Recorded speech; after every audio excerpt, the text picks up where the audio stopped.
I'm having to re-record this video because of my own incompetence and I am very frustrated. Please drop a like on this video because it'll make me less sad.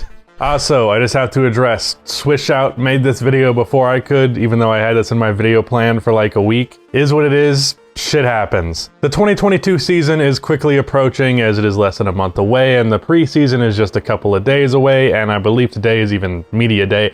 So I decided now would be a good time to give my bold predictions for the 2022 season. I did this back for 2020 and apparently skipped it for 2021, but I'm gonna try and make it a yearly tradition.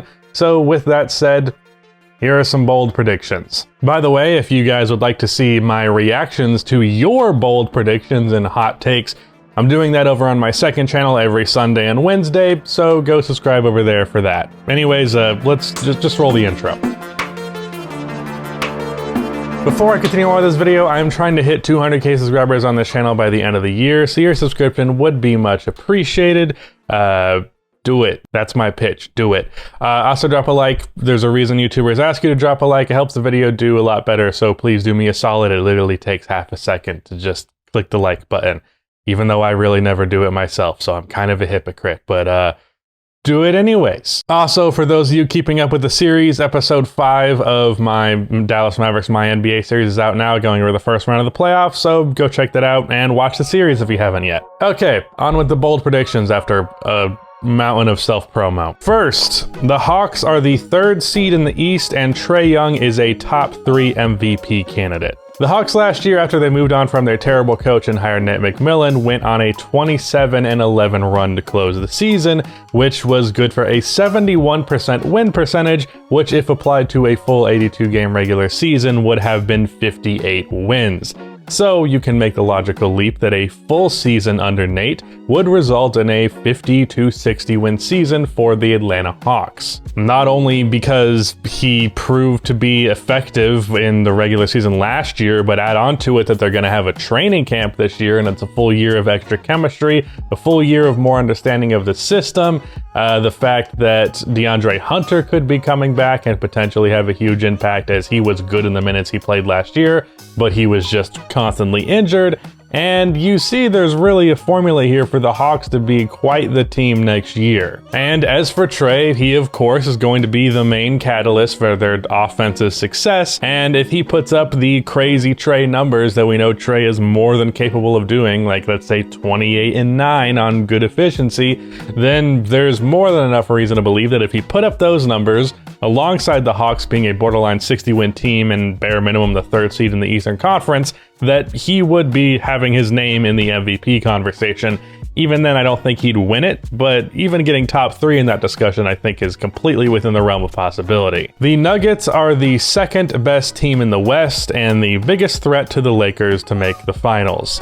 Now, I need to clarify this right out of the gate that I do not necessarily mean record-wise, because record is not always an indicator of what the best team is. Look at like the Celtics in 2017, for example. I imagine the Lakers, the Jazz, and even the Phoenix Suns will probably have a better win record than the Denver Nuggets will, especially being that Jamal Murray is going to be out for a majority of the year. However, when Jamal does come back, presumably around March or April, and he's able to get adapted to the system come playoff time, and everyone else is healthy, of course, and they are able to build their chemistry, then this team, I think, can steamroll just about anybody outside of the top teams. MPJ, I expect to take a huge scoring leap. He averaged 23 on 55, 44, 85 splits after Jamal got hurt last year, and I think paired with Jokic's playmaking, he can do something similar over a full season. Another factor is Aaron Gordon. After getting AG on top of Jamal Murray being healthy for the first 9 games that they were able to play together before Jamal tore his ACL,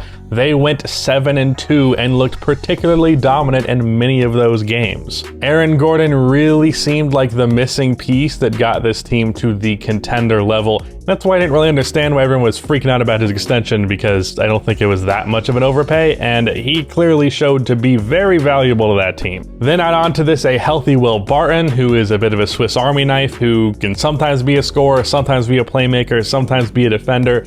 Not always consistently all three, but at the end of the day, a good player and the last starter to throw in there. Then their guard depth off of the bench with Monte Morris and Campazzo, and then Jeff Green, and the fact that he's forever underrated and one of the best backup bigs in the league. And I think this Denver Nuggets team is just fantastic. I think they're better than every team in the Western Conference, except for the Lakers. Now, bear in mind, the Clippers are not going to have Kawhi for like 99% of the season, so that's a factor in this, but even then, I might consider them better than the Clippers. I wouldn't be sure of that, though. I understand the defense will be a concern, but I think Aaron Gordon is enough of a catalyst there. Jamal Murray is pretty solid. Will Barton is pretty solid, and I think their defense is fine. It's not great, but their offense can be so good that it won't even matter that they don't have an elite defense versus most teams. Damian Lillard is traded mid-season. The offseason the Portland Trail Blazers just had was unacceptably mediocre. Now, Larry Nance Jr. was a fine addition, and it somewhat, to a 5% degree, saved the fact that the best move they'd made before that was like Cody Zeller.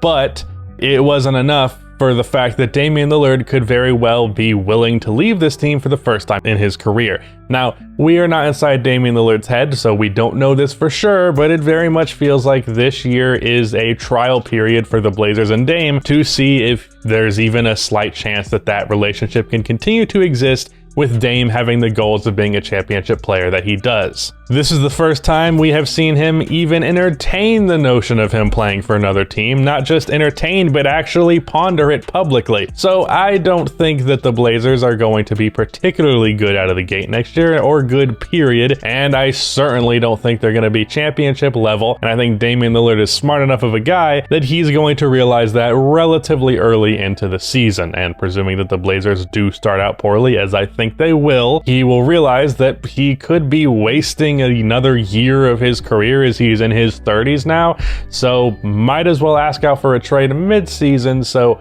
hopefully you can work out a relationship with whatever team you go to, and you can build a championship contender from there and not waste a full year of your career, and rather just 20, 30, 40 games or so. I made a video ranting about how this is a waste of everybody's time, the whole Blazer situation. It's a waste of the Blazers' time because they should just be focusing on rebuilding at this point. It's a waste of Dame's time because he should be on a team that's not wasting his time in his career. Same goes for a lot of the win now players that are on the Blazers. And it's a waste of Blazers fans' time for continuing to give them hope when, sorry, you guys shouldn't have hope. That's a sad thing to say, but it's true. So part of this take is just hopeful that it ends up coming true because I want Dame to be on another team, and it's not because I want him to not win on Portland. As Blazers fans will say, anytime you suggest Dame goes somewhere, so you hate the Trailblazers, but no, I would like him to win on the Trailblazers. It's just not gonna fucking happen. So I would like to see a very talented player on a team that has enough talent to take that talent and actually win with it. So I think Dame could very well ask for a trade mid-season. I think the Hawks could be a top 3 seed in the conference, and Trae Young could be very high in the MVP discussion. And I think the Denver Nuggets, when they get healthy, are going to be the second best team in the Western Conference playoffs. So those were some bold predictions for the 2022 season. Shout out to Rudy for editing this video, but that's the end of this video. Please be sure to like and subscribe for more NBA content like this, and keep the action music.